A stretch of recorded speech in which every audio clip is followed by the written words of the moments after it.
ప్రాచీన భారత చరిత్రలో మగధ సామ్రాజ్యాన్ని పరిపాలించినటువంటి అజాతశత్రువు దగ్గర చాలా శక్తివంతమైనటువంటి సైన్యం ఉండేది ఆ కాలంలోనే. అయితే ఆయన సైన్యంలో కొన్ని యుద్ధ పరికరాలు చాలా ఇన్నోవేటివ్గా ఉండేవి. ఎస్పెషల్లీ మనం చూస్తే అందులో ఒకటి మహాశీల కంటక, ఇంకోటి వచ్చేసి రథం మొసల. ఇక్కడ మనం చూస్తే ఇది వచ్చేసి మహాశీల కంటక. దీని ద్వారా పెద్ద పెద్ద స్టోన్స్ పెట్టి కోటలని, శత్రు దుర్భేద్యమైన కోటలని పగలగొట్టేవాళ్ళు ఆ కాలంలో.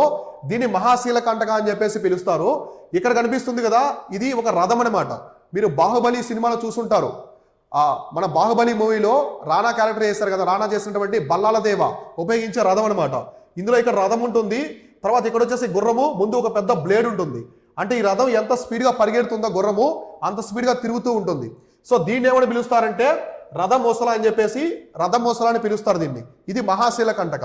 ఈ రథమోసల వాడినటువంటి మొట్టమొదటి భారతీయ చక్రవర్తి మన అజాతశత్రువు. అది ఎందుకంటే యుద్ధంలో మాస్ కిల్లింగ్ అనమాట.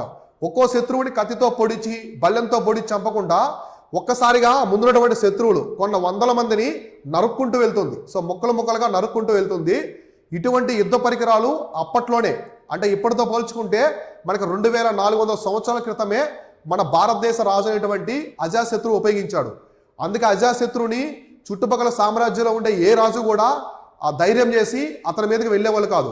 ఇటువంటి గొప్ప యుద్ధ పరికరాలు వాడినటువంటి టెక్నాలజీ అప్పట్లోనే మన భారతదేశంలో ఉన్నది.